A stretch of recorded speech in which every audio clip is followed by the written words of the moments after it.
That's all right. Once again, this is literally just to show different ways to start a motor. We looked at all the different ways to do AC machines and the different AC machines. Now we're going to look at DC, just kind of all in one shot. So 12, the one we're going to do before lunch, this is literally the features of DC motor controllers.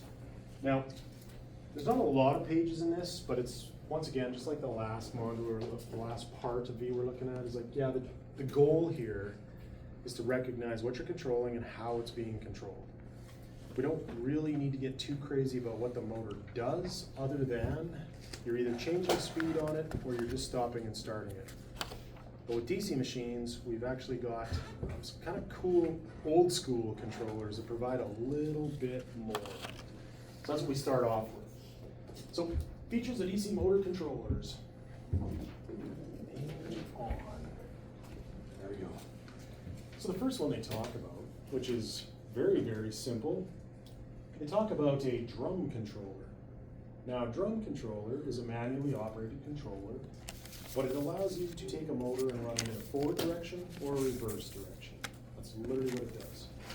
And so when you take a look at the way this is set up, it's quite easy to see that if I'm making flux from a field, and then I'm making flux on an armature, I will have motor rotation. If I were to change the direction of current in either of them, I would change the rotation of that motor. It's like, yeah, my flux density suddenly goes on the opposite side of those conductors that we just looked at. And if you do that, well, it's going to turn the opposite way. So ultimately, all a drum switch does is it connects a motor in a certain fashion. And when you flip it to the reverse direction, what it does is it uncouples and recouples the field in the opposite direction to the armature, or vice versa. So it's very simple to look at and say, well, I can have current flow going through this thing, and we'll go from, say, 1 to 4, negative to positive. I go line, negative to positive. If I turn one of those the opposite direction, the motor rotation changes. That's all we have to do. And so a drum switch does it mechanically. So you take a look at the terminations on it. It's kind of like, well, in the reverse direction, we're connecting 1 to 2, 3 to 4, and 5 to 6. That's what we end up doing. So you look at this and you go, if I connect 1 to 2, 3 to 4, and 5 to 6, that is a reverse direction for a DC motor. If I flip it to the off position, you can see that I just uncouple all 3 of those connections. And when I flip it to the forward direction, I connect 1 to 3, so I go from here to here, okay, 2 to 4, here to here, and then 5 to 6, here to here. And what that does is gives us a reverse current flow through one of the windings, and we end up with the motor going the opposite direction. Full manual control. These were used quite a bit on like conveyors and things like in the 50s, in the 60s. If you wanted to make a conveyor go one direction, just put them forward or off or reverse. Drum switches are still used today to reverse the direction of motors as well. Drum switches are typically used for single-phase motors and reversing direction of single-phase motors. And so, same kind of idea. So we've got the series DC motor, and then we've got a compound DC motor as well. So when we look at this one, the shunt, very simple, one field winding, it's in parallel to the armature. When we have the series motor, we have one winding, and it gets connected in series to the armature. And then when we look at the compound DC motor, we've got both those windings, one that's in parallel and one that's in series. And so the drum switch will be able to change the direction of any one of those on standard NEMA motor terminations. I'll pause for a minute. Shunt DC motor, it's got a claim to fame. What's its claim to fame? Torque? Nope. One of them has that, but not the shunt. It's a series, not the torque. The series has the torque, yeah. What was the other one? We just watched. Constant speed. Constant speed. Yeah. So this is deemed a constant speed motor right here, best speed regulation. This is deemed the highest torque motor with really, really crappy speed regulation. And this one splits the difference. Gives you decent torque characteristics and decent speed control, but not as good as either of those individually. If you look at a little pocketbook, the little CEC pocketbook, yeah, it's got these in there. It's like, yeah, you should look at that and say, okay, this is what you really need to know as far as the IP is concerned. Honestly, you guys, there isn't a single thing that we're going to talk about from 2 weeks ago until you finish as a journeyman that you shouldn't be looking up in that book. So I'm not going to reference it anymore. It's like, yeah, absolutely. When we start talking about all of the other motors, we need to look them up in there and see this is what's really, really important. But I'm not going to tell you that anymore. You've already heard it enough. So it's like first year, when I say draw a picture, I only say that 5 times. After that, I'm like, don't draw a picture then. I don't care. If you can't get it right without a picture, then do something else. I don't know. Might even sound like a road one. So drum switch, manual control. And then we go to this thing. So this is a little bit different than the diagram in your book, but that's okay. This is also a manual control starter for a DC motor. Now there's our DC motor. You can see that it says shunt field and armatures. This is our basic constant speed motor. It's got a shunt field and it's got an armature. And remember, we apply voltage to both of those so that we get 2 magnetic fields and it does its job. But this little cool unit right here is actually what we call a 3-point manual starter. And these are a real thing. These actually exist. They still exist. Let's trace it out though, because it's kind of cool to see what this thing does. So here we go. We've got a 2-pole disconnect right here, so we're going to turn that switch on, and we'll just start on the negative side. So we come in here, we've got current flow available to go somewhere, comes up to this point right here. This is a big spring, so it's a spring return. This thing actually is spring-loaded counterclockwise. And we're sitting right here with potential. We can go do something if we want. And so what happens is, you would put the switch on, and you'd walk over as an operator, and you would take this handle, and you would go to the start position right here. So as soon as I move this to the start position right there, those electrons that are unleashed and they want to go raging and do something, they've got 2 directions they can go. Let's take the easy one first. So they can go around here, they follow this whole path, come here, oh, and they wind a coil, and they carry on out here, over here, hit this thing. What do you think that thing is called? Rheostat. Yeah, it's our shunt field rheostat, just like it was in a generator. They hit that thing, they can go through this, and we make a magnetic field off this shunt field, and then they return. That's the electrons.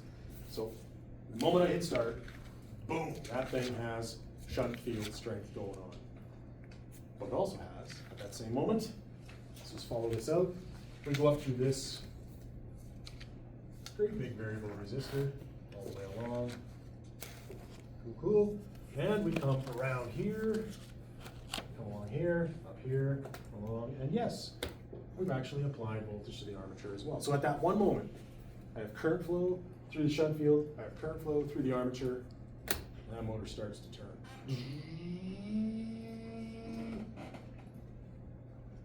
And then as I move this from tap to tap to tap to tap, it's kind of clear to see that, hey, wait a minute, this circuit that goes out to the armature, when I first started, had a bunch of resistance in series with it.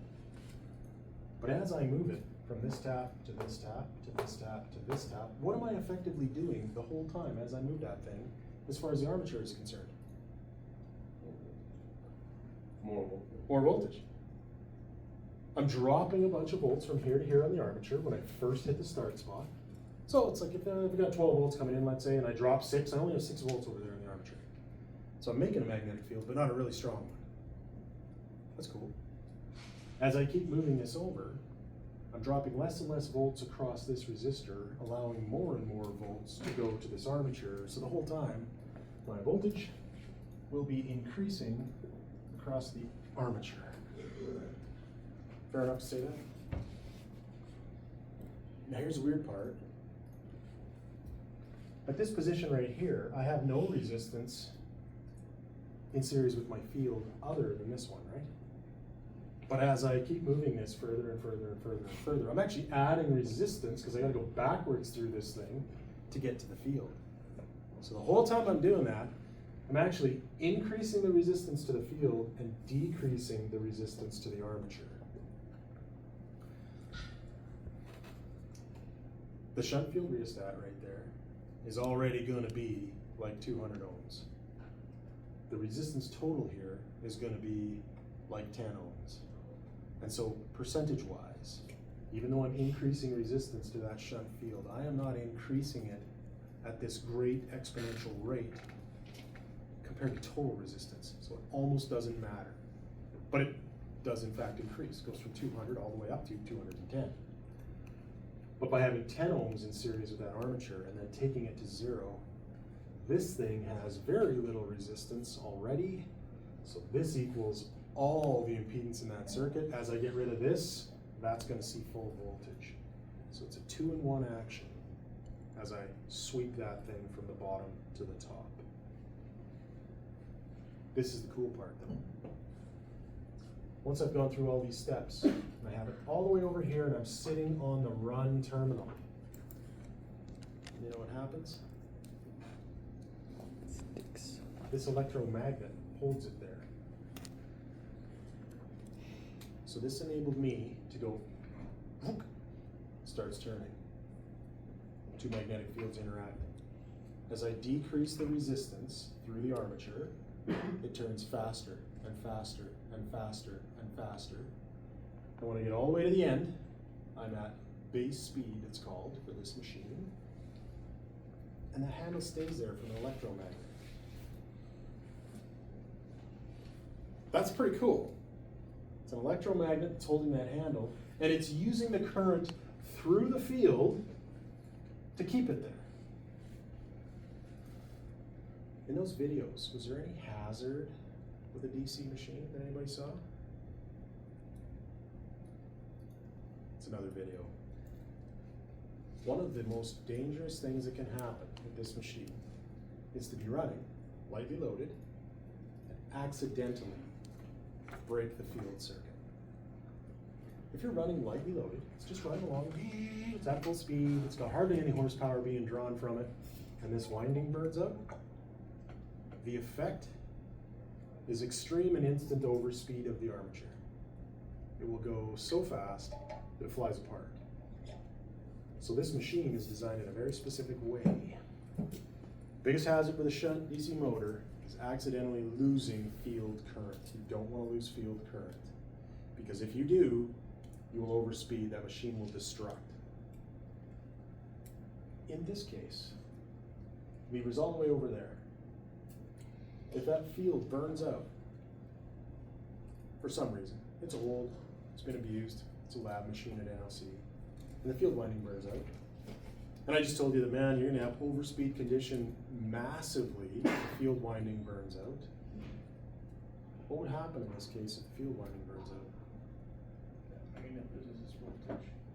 It sure does. The electromagnet quits, doesn't it? And if the electromagnet quits, and this lever is spring-loaded, what does the lever do? Sweeps all the way back over here. And if it's sitting right here, does anything have voltage out there?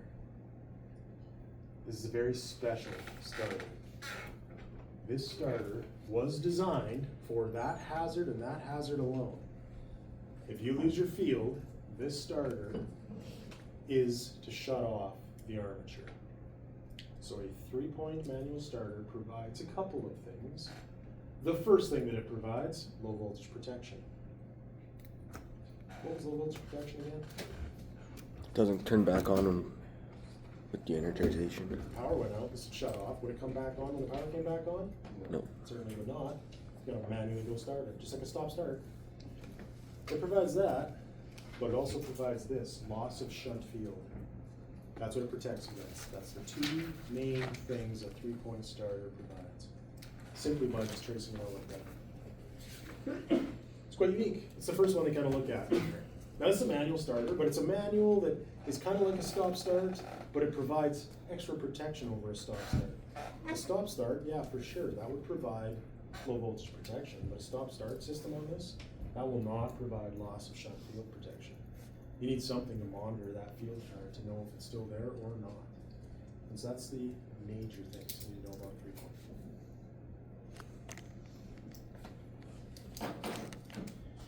I'll demo it maybe tomorrow morning when we do DC motors. It's like you have one running and you just unplug the field, like just pull it out. Man, it is instant. That little machine just starts going. Just you're like, holy cow! It really does pull hard.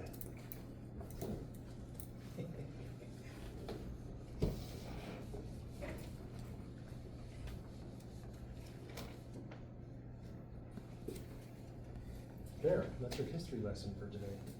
3-point starter. So this is the key. This is what it protects from as a 3-point. Where it does kind of become a bit of an issue, we do see that this solenoid that holds the lever is directly connected in series with the shunt field itself. And so this shunt field rheostat is for speed control. That's to change the speed of this motor. But there is a point where you could accidentally add so much resistance in this circuit by trying to change the speed of the motor. So you're adjusting this potentiometer right here, this rheostat. You add a lot of resistance in there, it's possible to accidentally not have enough current flow through this coil to hold the lever. So the lever might drop out if you try and add too much resistance to that motor. So in speed control condition, it's like, yeah, it works, but you don't have a lot of speed control.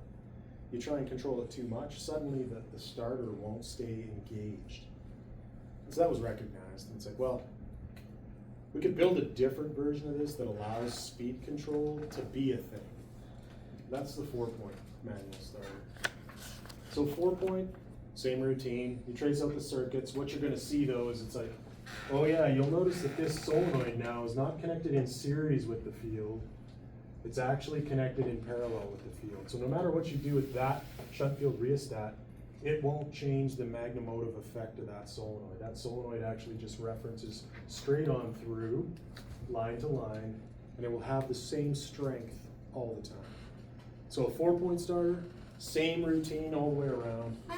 It's got 4 terminals, so we're actually bringing both of the field and armature out of it. But what it provides is low voltage protection and speed control. So those are the 2 things it's designed for. It allows you to do those things, but doesn't protect against loss of field. That's all cool. Why the hell are we talking about these things?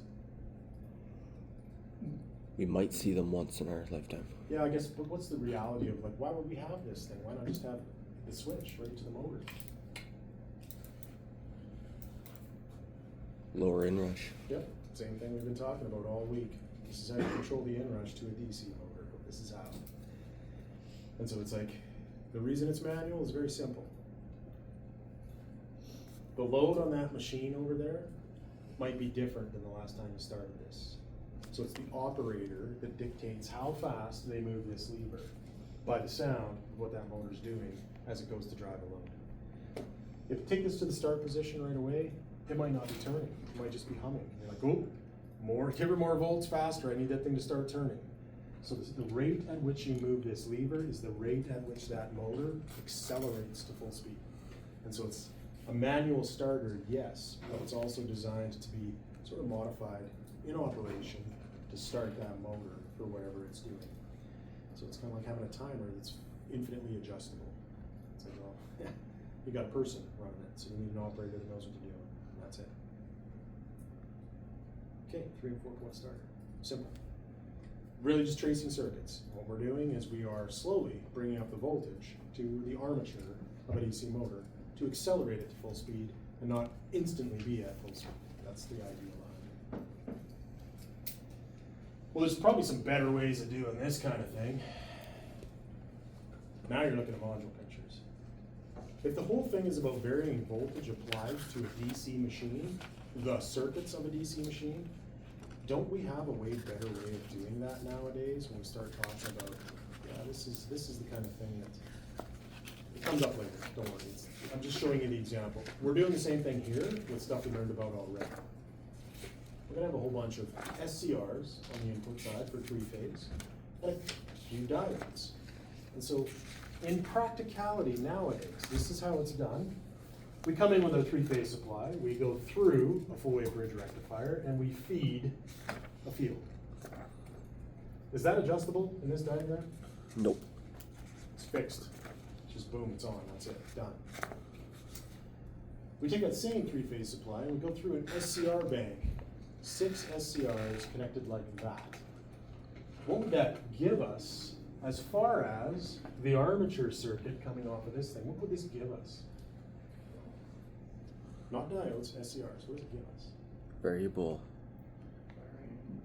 Variable firing angles, which means I have a fully variable DC supply, and the best one I could possibly get because that would equal a full wave bridge 3-phase rectifier, fully adjustable from 0 to max to apply to that armature. Now all I do is I just turn a little potentiometer, changing my firing angles, applying more DC to that armature, and that's how it accelerates. And of course I wouldn't have to do that. I could do that with a timing system. I could do that with whatever I want, just push a button, and it takes 15 seconds to get to full speed. I could fire it differently, I could set it at 50% speed. Suddenly, our options are endless. So this is what replaces these, because nowadays we have a smarter way of doing things, and that's by doing firing angles and conduction angles with SCRs, creating whatever output we want for DC. Make sense? Would this have the open and shut field? Loss of fuel protection.